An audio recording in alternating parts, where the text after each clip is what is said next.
Cheryl, hola mga kapatid, ready na nga ang red carpet dito sa Batasan Pambansa. At syempre, ready na rin tayo, nakidalagang Filipina na rin tayo. Pero okay, hindi ito fashion show, ano. Talagang yung mga nakita pa natin so far, talagang gusto nilang ibida yung mga Filipino textiles, Filipino designers, at husay talaga ng creation ng bawat Pinoy. Talagang from foot hanggang kanilang mga accessories, lahat gawang Pinoy. Parang ganito. O, diba? Yan talaga ang gusto nating isulong this year at yung mga guests natin dito sa State of the Nation so far. Pero ito yung mga ibang nakalap natin na outfit, syempre, ng presidente at ng iba pang mga dadalo rito sa SONA. Watch this.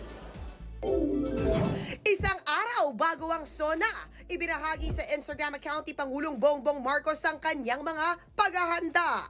Ayon naman sa Presidential Communications Office, gawa ng mga artist mula sa Lucban, Quezon, Taal, Batangas at Aklan ang barong na isusuot ng Pangulo. Inaabangan din ang damit na ilalakad ng mga mambabatas at iba pang personalidad sa red carpet ng Batasan Pambansa. Si Senadora Loren Legarda na palaging naka-Filipino-made outfits, magsusuot naman sa SONA ng Maria Clara-inspired ensemble. Celebration din daw ito ng Filipino heritage. Si dating Senate President Mig Zubiri, recycled tesoros barong daw ang gagamitin. Hindi raw kasi siya naniniwala sa fashionista look sa pagdalo sa SONA.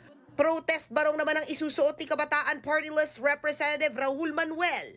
May pinta ito ng mga kabataan sa harap habang sa likod ay may kamao at bald eagle na sumisimbolo raw sa paglaban sa aggression ng US. Habang ang asawa ni Senador Coco Pimentel na si Special Envoy to United Arab Emirates Catherina U. Pimentel, isang draped Filipiniana gown na gawa ni Jobes Estrella ang isusuot.